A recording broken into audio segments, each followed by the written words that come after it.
Propaganda फैलाने वाले लोग भी इंक्लूडेड है। एक्चुअली में कितने लोग गए आईसिस को ज्वाइन करने इंडिया छोड़कर? यूएस की डिपार्टमेंट ऑफ स्टेट की रिपोर्ट ने बताया कि करीब 66 नॉन इंडियन ओरिजिन फाइटर्स थे जो आईसिस से एफिलिएटेड थे एज ऑफ नवंबर 2020। सही सुना आपने, सिर्फ 66। 2018 की स्टैट न्यूज ग्लोबल रिपोर्ट ने भी 60 का ही फिगर दिया था, तो ये नंबर उसके बड़े आसपास है। तो इस 60 के नंबर में से कितनी औरतें हैं?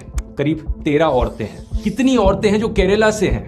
सिर्फ 6 औरतें हैं जो केरला से हैं। इन 6 में से ऐसी कितनी औरतें हैं जिन्हें बाकी धर्मों से इस्लाम में कन्वर्ट किया गया? 3 औरतें हैं। इन 3 में से 2 क्रिश्चियंस थी और 1 हिंदू थी। तो जो फिल्म में दिखाया जा रहा है ये सिर्फ 3 औरतों के साथ असल जिंदगी में हुआ है, और वो भी वैसे नहीं हुआ जैसे फिल्म में दिखाया जा रहा है। और यहां दावा किया गया है कि 32,000 औरतों के साथ ऐसा हुआ। यही है वो बड़ा झूठ दोस्तों। ये झूठ इतना बड़ा है कि कोई आम इंसान इसे सुनेगा तो उसे लगेगा यार 32,000 के साथ नहीं, कुछ तो सच्चाई होगी इसमें, कुछ हजार औरतों के साथ ऐसा हुआ होगा। कुछ हजार नहीं तो चलो कुछ 100 औरतों के साथ ऐसा हुआ होगा। नहीं, सिर्फ 3 के साथ। अब आप में से कुछ लोग कहेंगे यार 32,000 हो या 3 हो क्या फर्क पड़ता है, कहानी तो वही है ना। इसमें प्रॉब्लम क्या है? कई प्रॉब्लम्स हैं। पहला तो ये कि अगर 32,000 की जगह 3 का नंबर इस्तेमाल किया जाता है तो फिल्म का पूरा कॉन्सेप्ट ही फेल हो जाता है। ये कहना कि यहाँ पर एक खुफिया लव जिहाद की कंस्पिरेसी चल रही है, लड़कियों को फोर्सिबली कन्वर्ट करने की और उन्हें आईसिस भेजने की, और इस कंस्पिरेसी का नतीजा सिर्फ 3 औरतें निकली, तो इसका मतलब ये इंडिविजुअल केसेस हैं, यहाँ पर कोई कंस्पिरेसी नहीं हो रही है। दूसरा, इस लेवल तक जनरलाइज करना चीजों को और एग्जैजरेट करना एक बहुत ही बेवकूफी वाली चीज है। यही चीज अगर किसी और इंसिडेंट के साथ करी जाए तो आप कहोगे कि क्या बकवास है ये। एग्जाम्पल से समझाता हूं। पिछले कुछ महीनों में हमें ऐसे 3 केसेस देखने को मिले हैं जहां पर किसी इंडियन सिटीजन ने चलती हुई फ्लाइट के अंदर किसी और पैसेंजर के ऊपर पेशाब कर दिया। अब इमेजिन करो कोई अमेरिका या जापान जैसा देश एक फिल्म बनाए यहाँ पर इंडिया स्टोरी नाम से, और उस फिल्म में दिखाया जाए कि कैसे ये इंडियंस तो हमेशा पेशाब ही करते रहते हैं औरों के ऊपर फ्लाइट्स में। 32,000 ऐसे इंसिडेंट्स देखने को मिले हैं जहां पर इंडियंस ने पेशाब किया है किसी और के ऊपर। कैसा लगेगा आपको सुनकर?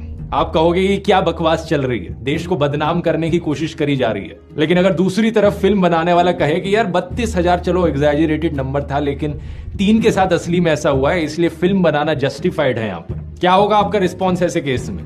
कोई सेंस है इस बात? इसी तरीके से दोस्तों 3 लोगों के इंडिविजुअल केसेस को लेकर पूरी केरला स्टेट को बदनाम किया जा रहा है। इस चीज को लेकर जब फिल्म के डायरेक्टर से सवाल किया गया, पूछा गया कि भाई सोर्स क्या है आपके इस नंबर का, तो वो सवालों से भागते रहे। ऑल्ट न्यूज से बात करते वक्त उन्होंने कहा कि जब फिल्म रिलीज हो जाएगी तब मैं अपना डेटा बताऊंगा कि किस डेटा के आधार पर मैंने 32,000 बोला था। द क्विंट को इन्होंने कहा कि ऐसे सवाल पूछने से कोई फर्क नहीं पड़ता, इट इज वेरी क्लिशेड। जब फिल्म की स्क्रीनिंग हुई जेएनयू में तो इन्होंने कहा कि 32,000 वाला नंबर एक आर्बिट्रेरी नंबर था, और जब बात कोर्ट में पहुंची तो इन्होंने फिल्म के डिस्क्रिप्शन से 32,000 वाला नंबर ही हटा दिया और 3 नंबर डाल दिया। सच बात तो यह है दोस्तों कि इन 3 औरतों की यह कहानी भी सुनाने लायक है, अगर ये कहानी सुनाई जाती बिना झूठ और प्रोपेगेंडा के।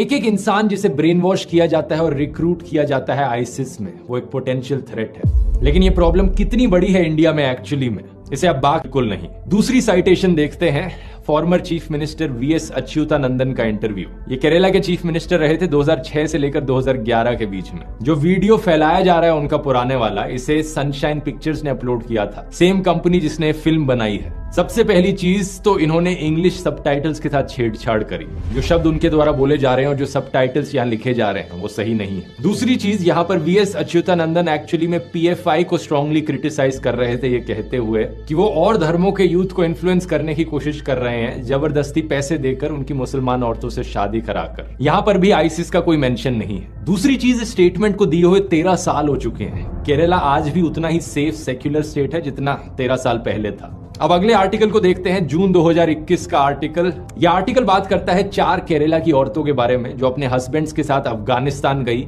Islamic state of Khorasan province join करने 2016 से 18 के बीच में। इनके हस्बैंड्स अलग अलग हमलों में मारे गए। इनके नाम है निमिशा आलियास फातिमा ईसा, Sonia Sebastian आलियास Ayesha, marine Jacob आलियास Maryam और रफीला। अगर हम एनआईए की 2016 की लिस्ट देखें of 20 most wanted Indians in Islamic states, तो इन 4 औरतों के नाम यहां भी दिखते हैं। इनके अलावा 2 और औरतें हैं, अजमाला और शमासिया। इन दोनों के हस्बैंड्स कजन्स थे और इन 6 औरतों के हस्बैंड्स यहां आप फोटो में देख सकते हैं। इन 6 औरतों में से 3 ऑलरेडी मुस्लिम थी, 2 ने कन्वर्ट किया क्रिश्चियनिटी से इस्लाम में और 1 ने कन्वर्ट किया हिंदुइज्म से इस्लाम में। तो सिर्फ एक ही औरत यहाँ पर ओरिजिनली हिंदू थी, जिसका नाम था निमिषा नायर। क्या निमिषा नायर को यहाँ पर एक मुसलमान आदमी ने लव जिहाद के शिकार में फंसा दिया? इसका जवाब जानने के लिए हम देखते हैं निमिषा के हस्बैंड कौन है। ईजा एक ऐसा बंदा है जो खुद क्रिश्चियनिटी से कन्वर्ट किया था इस्लाम में। उसका पुराना नाम था बेक्सन विंसेंट। बेक्सन का भाई बेस्टिन भी कन्वर्ट किया था क्रिश्चियनिटी से इस्लाम में, और वो भी एक और इन 4 में से एक और औरत का हस्बैंड था। तो दोनों भाई और उनकी दोनों बीवियां सारे कन्वर्ट्स, सारे ब्रेन वॉश्ड। हाल ही में इंडियन सरकार ने इन 4 औरतों को वापस इंडिया आने से रिजेक्ट कर दिया था। इनमें से 3 के video interviews Nimisha, Sonia Sebastian और रफीला के आप YouTube पर ऑनलाइन देख सकते हो, YouTube channel straight news global पर। 2020 में इन्होंने इंटरव्यू दिया था और वहां आप असली में देख सकते हो कि औरतें दिखने में कैसी थी, बात करने में कैसी थी और कैसा इनका बिहेवियर था। When there was a Khilafah, when I was a Mamun, I was happy at that time. So I can never say that Khilafah was wrong. What I did was wrong. That I can't say it because I had a comfortable life there. इस video को देखने के बाद कोई भी देख सकता है कि औरतें अभी भी कितनी ब्रेन वॉश्ड और रेडिकलाइज्ड हैं। लेकिन द केरला स्टोरी फिल्म की जो मेन कैरेक्टर है, कॉन्स्टेंटली वो सिंपैथी इवोक करने की कोशिश करती है। फिल्म में जितना बेचारा और इनोसेंट करके दिखाया गया है इन औरतों को, ये इनोसेंस असल जिंदगी के वीडियोस में शायद ही झलकती है। मैं आपसे पूछना चाहता हूं, क्या आपके अंदर सिंपैथी होगी इन रियल लाइफ औरतों के लिए, या फिर आप इन्हें ब्रेन वॉश्ड बेवकूफ कहोगे? क्या आप चाहोगे कि अफगानिस्तान की जेल में ही पड़ी रहे, या फिर इंडियन सरकार इन्हें इंडिया में वापस लाए और इंडियन जेल में डाले? ये सवाल मैं आप पर छोड़ता हूं, नीचे कमेंट्स में लिखकर बता सकते हैं आपकी राय क्या है।